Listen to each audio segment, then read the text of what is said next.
Bonsoir, bienvenue dans le 20h. On nous cache tout, on nous dit rien. C'est Jacques Dutronc qui chantait cela. Et on peut dire 50 ans plus tard que les Français ne sont pas loin de le penser. Ils sont 79% à croire à au moins une théorie du complot sur le vaccin, le sida, les attentats. Comment naît ce genre de rumeur? Nous avons enquêté sur celle de l'homme qui n'aurait jamais marché sur la Lune. Vous êtes 16% à la croire. Simon Ricotier, Yves Ginca et Alexis Jacquet. L'assassinat du président Kennedy, le 11 septembre, les attentats de Charlie Hebdo et de l'Hypercacher. Pour certains, ces événements sont des mises en scène, des impostures.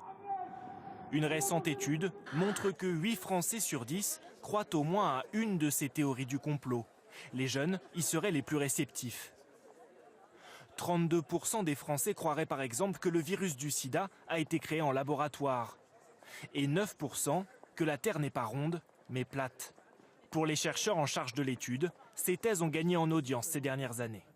C'est très rassurant, paradoxalement, une théorie du complot, parce que des phénomènes qu'on ne comprend pas, qui ne font pas sens, tout d'un coup, avec une seule clé d'analyse, eh bien, qui ouvre toutes les portes, on comprend tout à coup ce qui se passe, on dit mais tout ça c'est la faute du complot, alors américain, juif, bolchevique, ce qu'on veut. L'une des théories les plus ancrées, la voici. Les premiers pas de l'homme sur la Lune en 1969 ne serait qu'une mise en scène, filmée dans un studio de cinéma par Stanley Kubrick lui-même. Une thèse exposée dans un livre choc publié peu après la mission Apollo 11. Les preuves seraient nombreuses et irréfutables selon les complotistes. Pas de cratère là où le module lunaire s'est posé.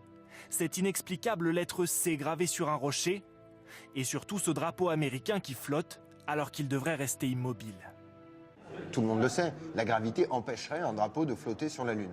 Mais en y regardant de plus près, en regardant précisément cette photo, eh bien on peut se rendre compte qu'il y a sur le haut du drapeau, sur la partie haute, une baguette qui a été placée afin de faire une photo de meilleure qualité. À ceux qui doutent encore, la NASA répond par ces images de la Lune prises depuis un satellite.